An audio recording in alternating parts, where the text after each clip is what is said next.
राम राम, सादर प्रणाम सभी को। मैं कुमकुम श्रीवास्तव आप लोगों के समक्ष बाबा तुलसीदास जी द्वारा रचित रामचरितमानस लेके पुनः उपस्थित हूँ। पिछले प्रसंग में आप लोगों ने श्रवण किया कि भोले बाबा की बारात कैसे जा रही है। किसी के मुंह ही नहीं है, किसी के बहुत सारे मुख हैं, किसी के एक आँख है, किसी के बहुत आँख है। इस तरह से भूत बेताल, देव, दानव, किन्नर सब उनके बारात में सज के जा रहे हैं और सब बहुत मगन है बाबा की बारात में। विष्णु जी कह रहे हैं कि ये इस तरह के दूल्हे के समान कहाँ दुल्हन मिलेगी, कहाँ ऐसी दुल्हन होगी। और भोले बाबा को सांपों का मुकुट सजा के, जटाओं का मुकुट बना के, सांपों का मोर, कुंडल, कंकड़ी सब सजा के सब उनके गढ़ ले जा रहे हैं। बैल पे बैठा के बड़े धूमधाम से बारात जा रही है। आइए आगे का प्रसंग सुनते हैं। अगर ये भगवान की, भोले बाबा की कथा पसंद आती है तो लाइक, सब्सक्राइब, शेयर जरूर करिए। कुछ कमेंट जरूर कर दिया करिए, इससे हमारा मनोबल बढ़ता है। आगे आगे और कथा सुनाने की इच्छा प्रबल हो जाती है।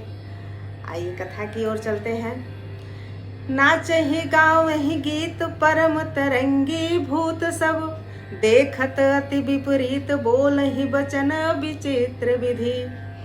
भूत प्रेत नाचते हैं और गाते हैं, वे सब बड़े मौजी हैं। देखने में बहुत ही बेढंगे जान पड़ते हैं और बड़े ही विचित्र ढंग से बोल रहे हैं। सारे भूत प्रेत हैं तो बेढंग बोलेंगे ही, बेढंगे दिखेंगे भी, लेकिन बहुत प्रसन्न मुद्रा में नाचते गाते हुए जा रहे हैं। जस दूल्हु तस बनी बराता, कौतुक विविध हो हिमग जाता।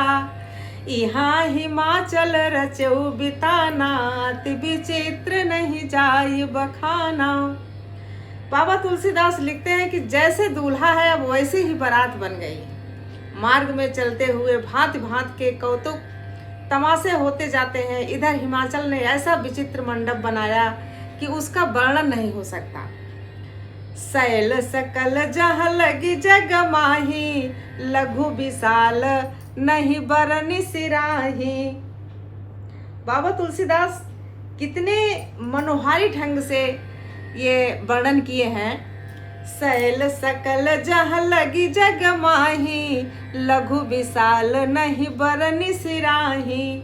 बन सागर सब नदी तलावा, हिमगिर सब कहूँ नेवत पठावा। जगत में जितने छोटे बड़े पर्वत थे जिनका वर्णन करके पार नहीं मिलता, तथा जितने वन, समुद्र, नदियाँ और तालाब थे, हिमाचल ने सबको न्योता भेजा। क्योंकि हिमाचल भी तो पर्वत ही थे, इसलिए उन्होंने जितने प्राकृतिक नदियाँ, तालाब सब थे उनको भी न्योता भेजा। काम रूप सुंदर तन धारी, सहित समाज सहित बर नारी।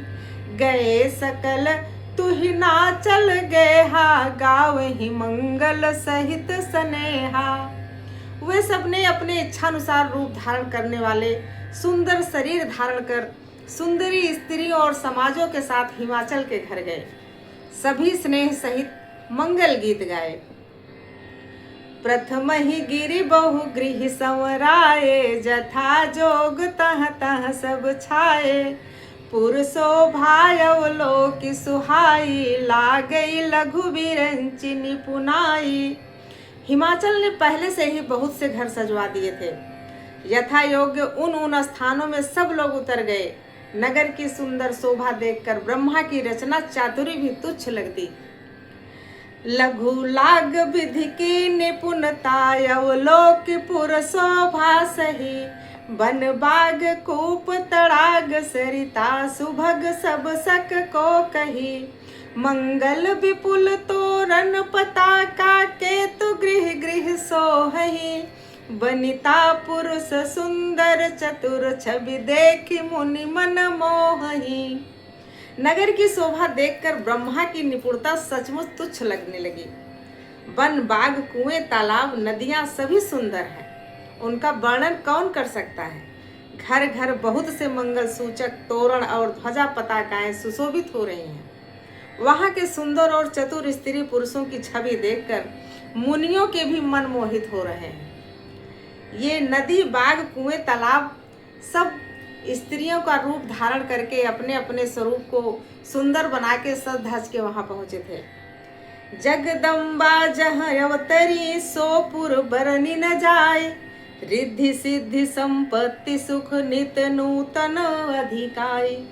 जिस नगर में स्वयं जगदम्बा ने अवतार लिया, क्या उसका वर्णन हो सकता है। वहाँ रिद्धि सिद्धि संपत्ति और सुख नित नए बढ़ते जाते हैं। नगर निकट बरात सुनी आई, पुरखर भर शोभाय अधिकाई।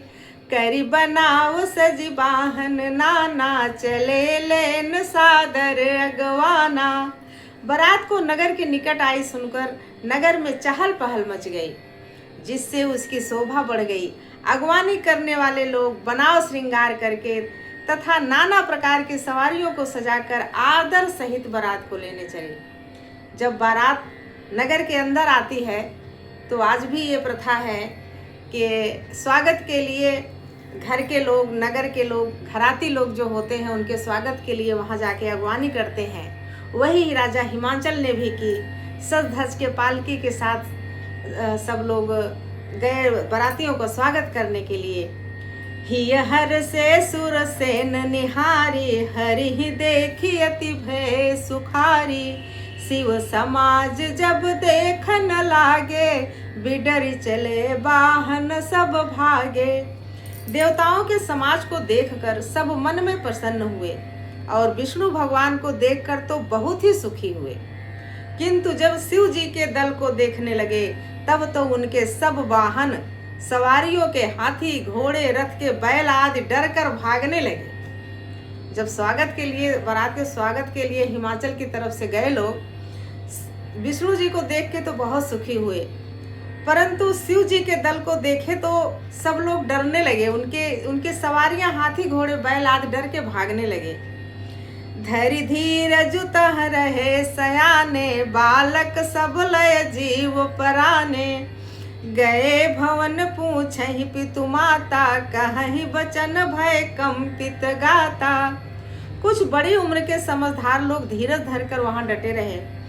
बच्चे तो अपने प्राण लेकर भागे। घर पहुंचने पर जब माता पिता पूछते हैं तब वो भय से कांपते हुए शरीर से ऐसा वचन कहते हैं।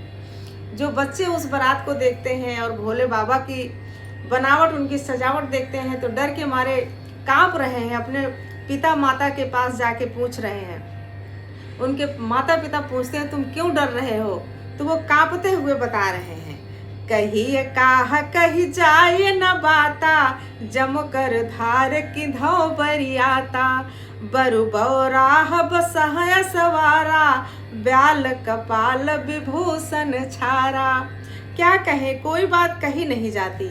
यह बारात है या यमराज की सेना है। दूल्हा तो एकदम पागल है जो बैल पे सवार है। सांप, कपाल और राख ही उसके गहने हैं। बच्चे इस तरह अपने माता पिता को बताते हैं। तन छार ब्याल कपाल भूषण, नगन जटिल भयंकरा। संग भूत प्रेत पिशाच जोगिन, बिकट मुख रजनी चरा। जो जियत रही बारात देखत, पुण्य बढ़ते ही कर सही। देखिए सोमा विबाहु घर घर, बात असलरी कन कही। बच्चे अपने माता पिता से कह रहे हैं कि दूल्हे के शरीर पे राख लगी है, सांप और कपाल के गहने हैं। वह दूल्हा जो है वो तो नंगा जटाधारी एकदम भयंकर है। उसके साथ भयानक मुख वाले भूत प्रेत, पिशाच, योगिनियां और राक्षस हैं। जो बारात को देखकर जीता बचेगा, सचमुच उसके बड़े ही पुण्य होंगे। वही पार्वती जी का विवाह देखेगा। लड़कों ने घर घर यही बात कही। इतनी भयानक बारात है, उसको देख के सब इतना घबरा रहे हैं कि बच्चे कह रहे हैं कि उसको देखने के बाद जो जीता बचेगा वही पार्वती जी का विवाह देख पाएगा। समुझ महेश समाज सब जननी जनक मुस्काई। बाल बुझाए विविध विधि, निडर हो डरु नाही। महेश्वर शिव जी का समाज समझकर सब लड़कों के माता पिता मुस्कुराते हैं। उन्होंने बहुत तरह से लड़कों को समझाया कि निडर हो जाओ, डर की कोई बात नहीं है। ये महादेव शिव जी की बारात है। शिव जी कोई साधारण इंसान या साधारण देवता नहीं है। तो बच्चों को थोड़ा सा ढांढस होता है। लय अगवान बरात ही आए, दिए सब ही जनवास सुहाए। मैना शुभ आरती संवारी, संग सुमंगल गाँव ही नारी। अगवान लोग बारात को लिवा लाए, उन्होंने सबको सुंदर जनवास से ठहरने को दिया। मैना पार्वती जी की माता ने शुभ आरती सजाई और उसके साथ की स्त्रियां उत्तम मंगल गीत गाने लगी। बारात जब आती है तो बारात के पहले तो पिता दूल्हे को देखे रहते हैं, लेकिन माँ नहीं देखी रहती है। ये प्रथा नहीं थी कि माँ भी बेटी के घर जाके दूल्हे को देखे, इसलिए बारात आती है तो पहले अवसर माँ को दिया जाता है कि जाके आरती करो और अपने दामाद को देख लो। अभी भी अवसर है, अगर नहीं पसंद है तो आप हाँ या ना में अपना जवाब दे सकती हो, अपना उत्तर दे सकती हो। इसलिए मैना आरती सजा के अपनी सखियों के साथ जाती हैं आरती करने। कंचन थार सोह बर पानी, परिछन चली हर ही हर सानी। विकट बेस रुद्र ही जब देखा, अबलन उर भय भय विशेषा। सुंदर हाथों में सोने का थाल शोभित है। इस प्रकार मैना हर्ष के साथ शिव जी का परछन करने चली। जब महादेव जी को भयानक वेश में देखी तब तो स्त्रियों के मन में बड़ा भारी भय उत्पन्न हो गया। भाग्य भवन पैठी अति त्रासा, गए महेशु जहाँ जनवासा। मैना हृदय भयउ दुख भारी, लीन ही बोली गिरीश कुमारी। बहुत ही डर के मारे भाग कर वे घर में घुस गईं और शिव जी जहाँ जनवासा था वहाँ चले गए।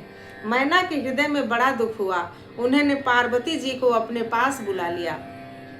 मैना शिव जी को देख के बहुत परेशान हो गई और पार्वती को अपने पास बुला ली। अधिक स्नेह गोद बैठारी, श्याम सरोज नयन भरे बारी। जेहि विधि तुम्हि रूप यसुदीन्हा, तेहि जड़ बरु बाउर कस कीन्हा। मैना बहुत दुखी हैं और अत्यंत प्रेम के साथ पार्वती जी को गोद में बैठा के नील कमल के समान नेत्रों से आंसू भरकर कहने लगी, जिस विधाता ने तुमको इतना सुंदर रूप दिया, उस मूर्ख ने तुम्हारे दूल्हे को इतना बावला कैसे बना दिया। मैना बहुत परेशान है अपनी पार्वती बेटी के लिए, पार्वती पुत्री के लिए। कस कीन्ह बरु बराह विधि, जेहि तुम्हि सुंदरता दई। जो फल चाहिए सुर तरु ही सो, बर बस बबूर ही लागई। तुम सहित गिरते गिरव पावक, चरव जल निधि महु परौ। घर जाओ अपजस हो, जग जीवत विबाहु न हो करो। मैना कह रही है, मैं तुमको लेके आग में जल जाऊंगी। जिस विधाता ने तुमको सुंदरता दी, उसने तुम्हारे लिए बर इतना बावला कैसे बना दिया। जो फल कल्प वृक्ष में लगना चाहिए वो जबरदस्ती बबूल में लग रहा है। मैं तुम्हें लेकर पहाड़ से गिर पड़ूंगी, आग में जल जाऊंगी, समुद्र में कूद पड़ूंगी, चाहे घर उगड़ जाए, संसार भर में हमारी अब कीर्ति फैले, हमारा अपजस हो, पर जीते जी मैं इस बावले से तुम्हारा विवाह न करने दूंगी। अब वो मैना जी इतना घबरा गई है, इतना दुखी हो गई है शिव जी का भेष देख के कि कह रही मैं अपनी पुत्री का विवाह इनके साथ नहीं होने दूंगी। अब आगे क्या कथा होती है, विवाह कैसे होती है, माँ पार्वती कैसे वरमाला डालती हैं भोलेनाथ के गले में, इस प्रसंग को यहीं पे विराम देते हैं। अगला प्रसंग लेके फिर से उपस्थित होंगे, तब तक के लिए राम राम।